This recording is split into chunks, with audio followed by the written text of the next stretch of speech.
क्या आप भी सोच रहे हैं 10th के बाद करियर बनाने की? तो ज्वाइन कीजिए एकमात्र सबसे बड़ा विश्वसनीय Asian Infotech computer training centre. MSCIT के तहत महाराष्ट्र सरकार से मान्यता प्राप्त सेंटर में आपको मिलेंगे computer course, Tally Prime with GST computer programming, Marathi and English typing, AutoCAD, core Java, advanced Excel जैसे advanced job oriented diploma courses के साथ qualified teacher, fully AC classrooms, 100% practical based training, best infrastructure, digital classrooms जैसी सभी आधुनिक सुविधाएं। जब इतना सब मिले एक ही संस्थान में तो कहीं और क्यों जाना? Asian Infotech computer training centre में आज ही एडमिशन लेने के लिए संपर्क करें Rameshwar complex, Harad, Malwad. Phone number 9422330424। आज अगर हिंदू हृदय सम्राट बाळासाहेब ठाकरे जिवंत असते आणि वैष्णोदेवी जाणाऱ्या बसवर हल्ला झाला असता तर बाळासाहेबांनी कोणाचं सरकार आहे हे पाहिलं नसतं, कुठलंही राजकारण केलं नसतं, पण थेट इशारा देऊन टाकला असता जसा इतिहासामध्ये अंबरनाथ यात्रेच्या काळात त्यांनी केलेलं होतं। मुंबईमध्ये बसून थेट पाकिस्तान हलवण्याची ताकद ज्या बाळासाहेबांमध्ये होती त्याच बाळासाहेबांनी थेट इशारा देऊन टाकला असता की तुम्ही अगर वैष्णोदेवीच्या जाणाऱ्या बसवर हल्ला करत असाल तर हजसाठी लोक मुंबईतून कसे निघतात ह्याची काळजी आम्ही घेऊ, की ह्याची अद्दल आम्ही घडू, असा थेट इशाराच बाळासाहेबांनी दिला असता। पण आताचे उबाटा, आताच जे काही उबाटाचे नेतृत्व आहे त्याचे प्रवक्ते आहेत ह्याला 24 तास फक्त राजकारणच दिसतं, 24 तास फक्त नरेंद्र मोदी साहेब आणि अमित शाह साहेबच दिसतात। कधीही त्यांनी मनगटात एवढी हिंमत ठेवली नाही आणि आता तर करूच शकत नाही की अगर हिंदू समाजावर अशा पद्धतीचे हल्ले होत असतील अतिरेक्यांचे तर मग आम्ही पण पाकिस्तानचे झेंडे महाराष्ट्रात फडकवणाऱ्या लोकांना अद्दल घडू, अशी बोलण्याची हिंमत संजय राजाराम राऊतची आहे का? कारण का हेच पाकिस्तानचे झेंडे फडकवणारे, पाकिस्तान जिंदाबाद बोलणाऱ्यांनी या उद्धव ठाकरेंच्या खासदारांना मतदान केलेलं आहे। त्यांच्यामुळेच उद्धव ठाकरेंचे 9 खासदार आलेले आहेत। मग कुठल्या तोंडाने हा संजय राजाराम राऊत एक घाणेरडं राजकारण करण्याची हिंमत करतोय? जरी आमच्या वैष्णोदेवीकडे जाणाऱ्या हिंदू समाजाच्या बसवर हल्ला केला ज्याच्यामुळे जवळपास 18 लोक गेली, लहान मुलंही त्याच्यात होती, त्यांना चोख उत्तर देण्याची ताकद हे आमच्या नरेंद्र मोदी साहेब आणि अमित शाह साहेबांच्या मध्ये आहे। देशाच्या जनतेला ते चांगलं माहिती आहे। पण पाकिस्तानचे झेंडे फडकून आपले खासदार निवडून आणणाऱ्या उद्धव ठाकरे आणि संजय राजाराम राऊतनी आता तरी दहशतवादी हल्ल्यावर थोबाड उघडू नये, कारण का तुम्ही तुमचा इमान, तुमचा स्वाभिमान हा त्या पाकिस्तानच्या झेंड्यासमोर घाण ठेवून तुम्ही ही निवडणूक लोकसभेची लढवलेली आहे। म्हणून हिंदू हृदय सम्राट बाळासाहेब ठाकरेंचं नाव घेण्या अगोदर त्यांचे विचार पहिले आत्मसात करा आणि मग अतिरेकी हल्ल्यांवर बोलण्याची हिंमत दाखवा। काँग्रेसने म्हणे ह्यांना कोकण पदवीधर संघाची जागा काल रात्री दिली। माझ्या माहिती अनुसार काँग्रेसच्या दिल्लीच्या नेतृत्वाने यांना मातोश्रीवर धमकी देऊन टाकली आहे। अक्षरशः धमकी दिली की तुम्हाला अगर अशा पद्धतीचा कारभार करायचा असेल तर आम्हाला महाविकास आघाडीमध्ये उबाटाला किती दिवस ठेवायचा हा विचार करायला लागेल अशी धमकी थेट दिलेली आहे। हे खरं आहे काय खोटं आहे हे संजय राजाराम राऊतनी सांगावं। आणि ज्या कोकण पदवीधर मतदारसंघ जो कधी उबाटा जिंकणारच नव्हता त्यांना माहिती आहे, उद्धव ठाकरेंना चांगला माहिती आहे की पालघर पासून ते ठाण्यापासून ते सिंधुदुर्गापर्यंत आता उद्धव ठाकरेला कोण कुत्र विचारत नाही, त्याचा एकही खासदार निवडून आला नाही, महाविकास आघाडीचा खासदार निवडून आला नाही। ते बिस्किट म्हणून कुत्र्याला जसं बिस्किट फेकून गप्प करतात तसं कोकण पदवीधरची जागा देऊन काँग्रेसला गप्प केलेला आहे। काँग्रेसच्या नाना पटोलेंना मी सांगेन तुम्हाला खरंच स्वाभिमान असेल, कारण का काल पत्रकार परिषदेमध्ये फार छाती फुगून दाखवत होता, तर मुंबई पदवीधरची जागा मिळून दाखवा। कारण का उद्धव ठाकरेचे मुंबईचे सगळे खासदार मशाल चिन्हावर जे निवडून आले ते काँग्रेसच्याच मुळे निवडून आलेले आहेत। म्हणून तुमच्यामध्ये हिंमत असेल तर मुंबई पदवीधरची जागा उद्धव ठाकरेची म्हणून दाखवा, नाहीतर जी कोकण पदवीधरची जागा ते हरणारच होते ती तुम्हाला देऊ पार केलेली आहे। यावर नाना पटोलेंनी आता निर्णय घ्यावा, काँग्रेसने निर्णय घ्यावा आणि एकदाच उद्धव ठाकरे आणि उबाटाला त्यांची लायकी दाखवा। धन्यवाद।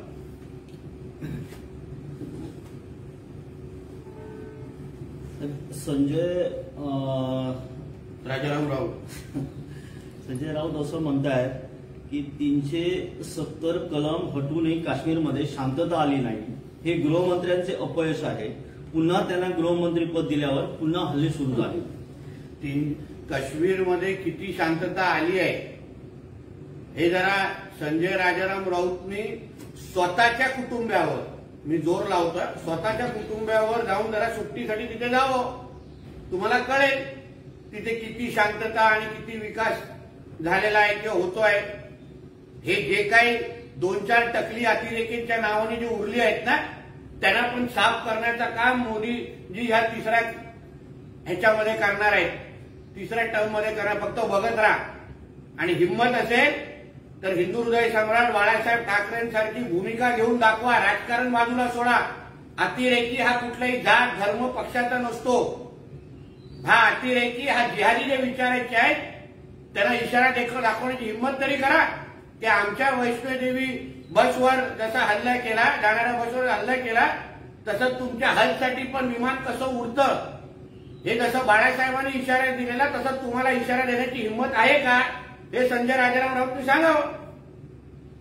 अमित शहा भ्रष्टाचारांना आपल्या पक्षात घेतात, परंतु काश्मीर पंडितांना त्यांच्या ते घरी पाठवू शकले नाहीत, असा गृहमंत्री नरेंद्र मोदींनी आमच्या देशाच्या छातीवर बसवला। देशाच्या असंख्य शहीदांचा हा अपमान आहे असंही संजय राऊत। रोज सकाळी 420 आणि भ्रष्टाचार आणि खिचडी चोराला जे रोज सकाळी महाराष्ट्र आपल्या डोक्यावर बसवतं आणि एका भ्रष्टाचार करणाऱ्यांना भ्रष्टाचार विरोधी बोलण्याचं जे आम्हा लोकांना जो पाप करायला लावतं त्याला पण उद्धव ठाकरेंनी पहिलं बंद करावं। कारण का संजय राजाराम राऊत पेक्षा मोठा भ्रष्टाचारीच नाही आणि रोज सकाळी आमच्या डोक्यावरून बसतो, त्याला पहिले गप्प करा, मग बाकी अमित भाईंना सांगायचं ते आम्ही सांगू। या हल्ल्यावरून बोलताना संजय राऊत असंही म्हणतात की चंद्राबाबू नायडू आणि नितीश कुमार यांनी गृहमंत्र्यांचा राजीनामा मागितला पाहिजे, त्यांच्या पाठिंब्यावर हे सरकार उभे आहे, त्यांची ती जबाबदारी आहे।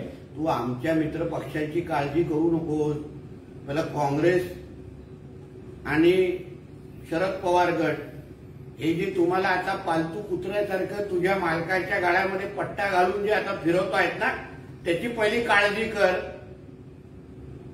आणि मग आमच्या मित्र पक्षांवर बोलण्याचा विचार कर।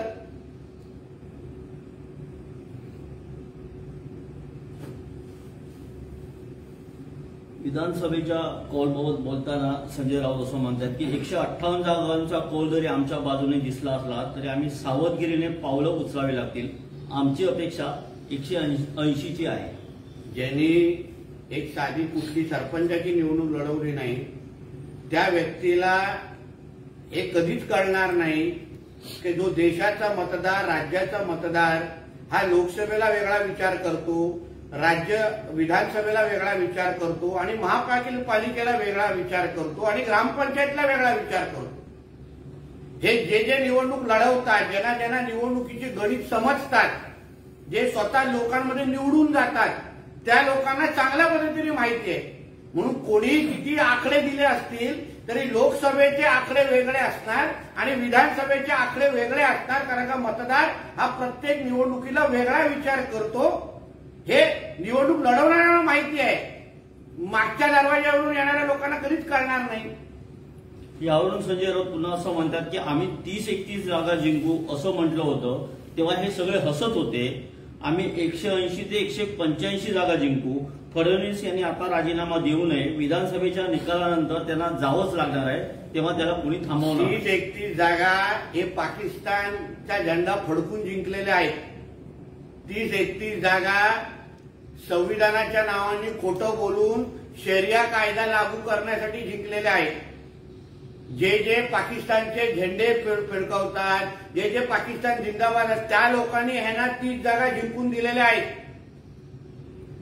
म्हणून 30 जागा जे महाविकास आघाडीने जिंकला त्याचा जल्लोष महाराष्ट्रामध्ये कमी आणि पाकिस्तानमध्ये जास्त झालेला आहे. उद्धव ठाकरेंचा नागरी सत्कार होईल आता पाकिस्तानमध्ये, अशी पाळी, असा दिवस पण आपल्याला पाहायला मिळणार आहे.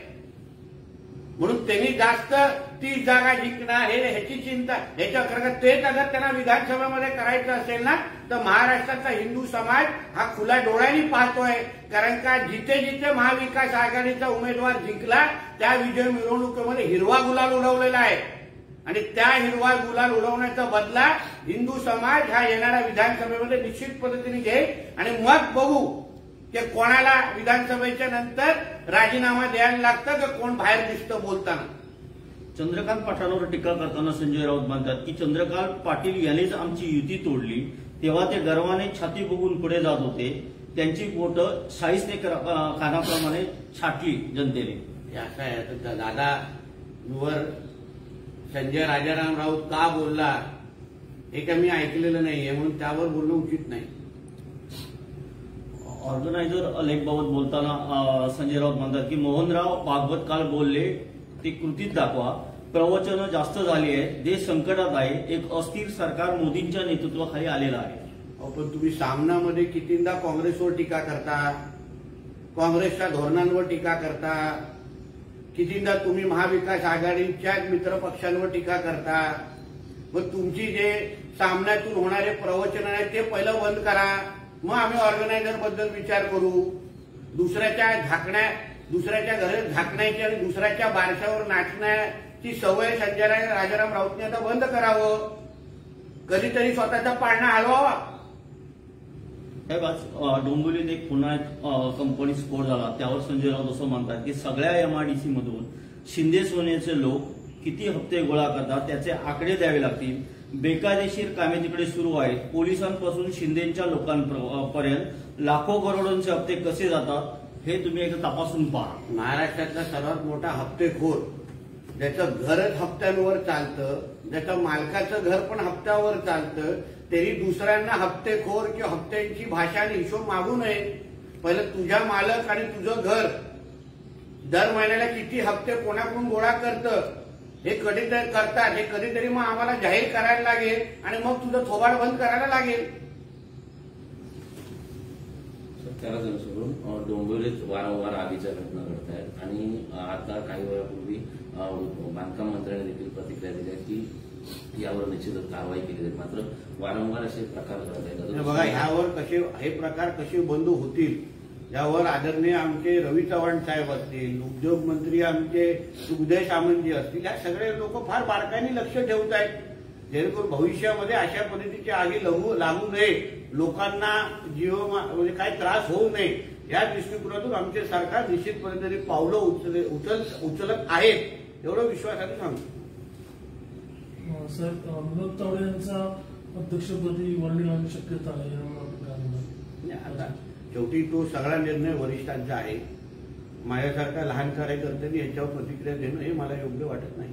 आणि साहेब आणखी एक न्यूज असं ऐकायला येते की या मंत्रिमंडळ राज्य मंत्रिमंडळ विस्तार जर झाला तर आपलं नाव पुढे चर्चेत आहे असं.